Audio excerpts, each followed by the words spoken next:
السلام علیکم ورحمۃ اللہ وبرکاتہ۔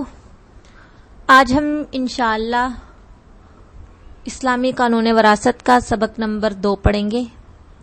اس میں ہے موانع وراثت۔ موانع وراثت مطلب کچھ ایسے اسباب ہیں جن کی وجہ سے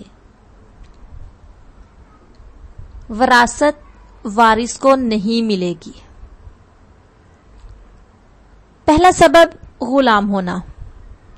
غلام نہ خود وارث بنتا ہے نہ اس کا کوئی وارث بنتا ہے۔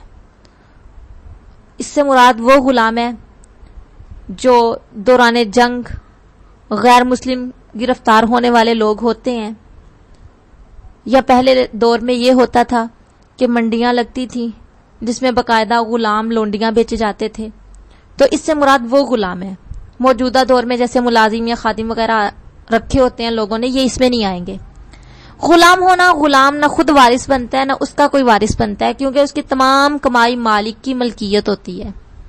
البتہ وہ غلام جس کا کچھ حصہ آزاد ہو، وہ اپنے آزاد شدہ حصے کے مطابق وارث ہوگا۔ نمبر 2، قتل۔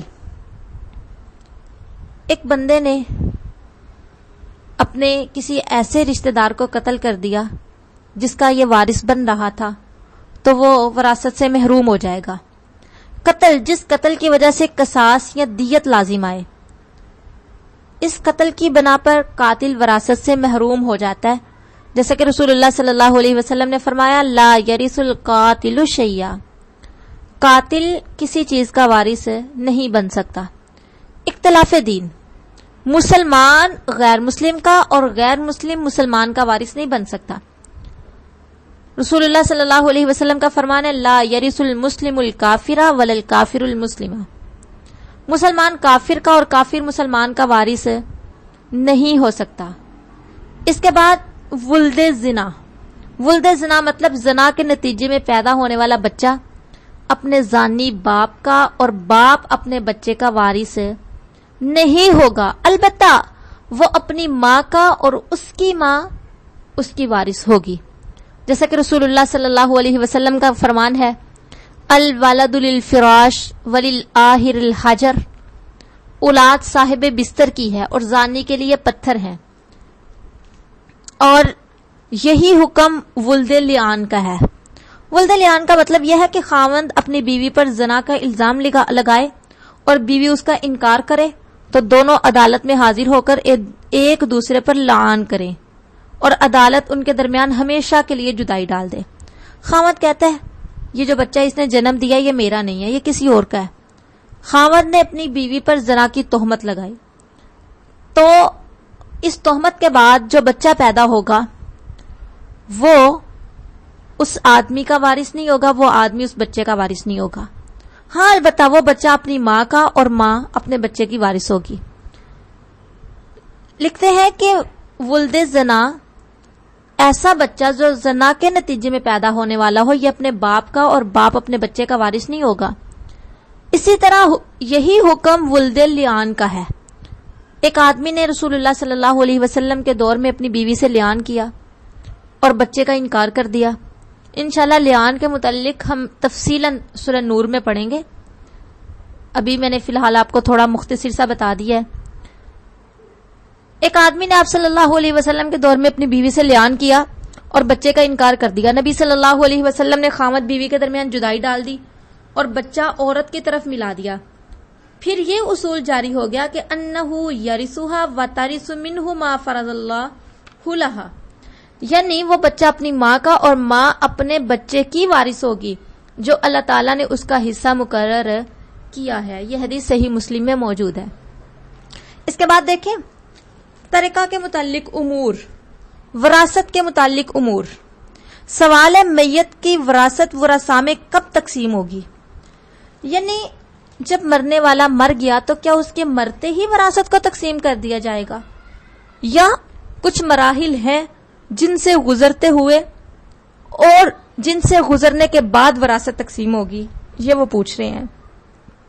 جواب، میت کی وراثت جب 3 مراحل طے کر کے چوتھے میں پہنچے تو ورثاء میں تقسیم ہوگی۔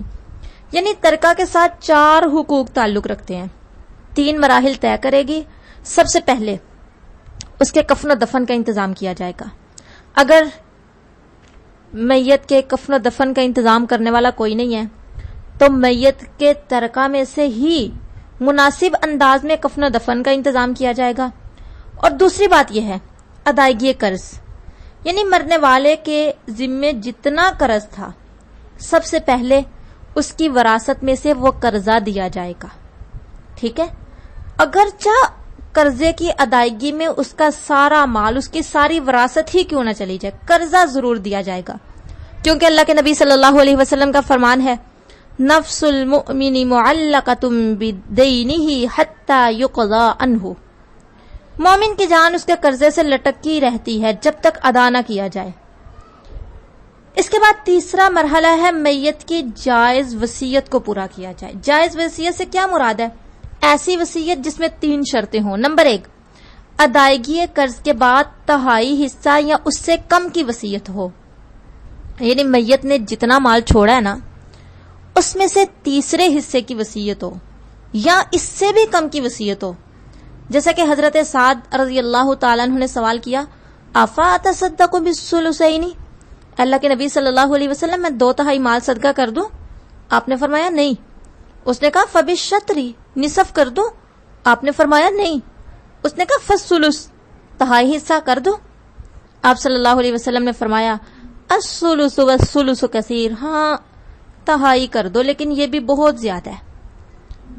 مرنے والا کسی کے حق میں وصیت کرے، یہی کہہ دے جی میرے مال میں سے اتنا مال جامعہ میں دے دینا یا فلاں غریب کو دے دینا یا مسجد بنوا دینا، یہ کر دینا وہ کر دینا، تو وصیت تہائی حصے کی ہونی چاہیے، تہائی حصے سے زیادہ کی نہیں ہونی چاہیے.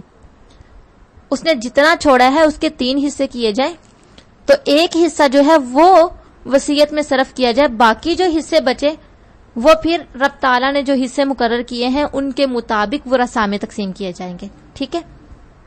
اچھا، بات ہو رہی تھی وصیت کی کہ میت کی جائز وصیت کو پورا کیا جائے. یہاں یہ بھی دیکھنا ہے جائز وصیت سے کیا مراد ہے. جائز وصیت ایک تو ہم نے پڑھا نا کہ تہائی حصے کی اس نے وصیت کی ہو، اس سے زیادہ کی نہ کی ہو. دوسرا یہ کہ ان ورثاء کے حق میں وصیت نہ کرے جو ترکہ میں سے حصہ لینے والے ہیں. مثال کے طور پہ بیٹی کو مل رہا ہے تو اب وہ بیٹی کے حق میں وصیت نہیں کرے گا. بیوی کو مل رہا ہے اب وہ بیوی کے حق میں وصیت نہیں کرے گا کہ میرا سارے کا سارا مال میری بیوی کو ہی دے دینا.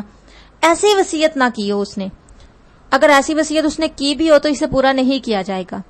پھر اس کے بعد تیسری شرط یہ ہے کہ کسی حرام کام کی وصیت نہ کرے.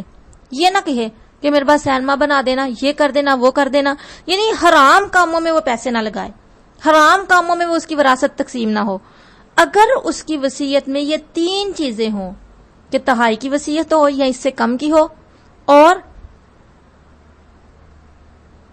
ورثاء کے حق میں بھی وصیت نہ کی ہو، کسی حرام کام کی بھی وصیت نہ کی ہو، تو پھر اس کی وصیت جائز ہے اور اس کی وصیت کو پورا کیا جائے گا. اور جب یہ 3 مرحلے پورے ہو جائیں، یعنی اس کے کفن و دفن کا بھی انتظام ہو جائے، اس کے قرض کی بھی ادائیگی ہو جائے، وصیت کو بھی پورا کر دیا جائے، پھر چوتھے مرحلے میں جا کے کیا کریں گے؟ اس کی وراثت کو اصحاب الفرائض میں تقسیم کر دیں گے. اصحاب الفرائض سے مراد وہ افراد ہیں جن کے حصے قرآن و سنت میں مقرر ہیں. اگر اصحاب الفرائض نہ ہوں پھر وہ وراثت اس کے اسبات کو ملے گی. ٹھیک ہے، باقی انشاءاللہ ہم آئندہ تفصیلاً یہ پڑھتے ہیں. السلام علیکم ورحمۃ اللہ وبرکاتہ.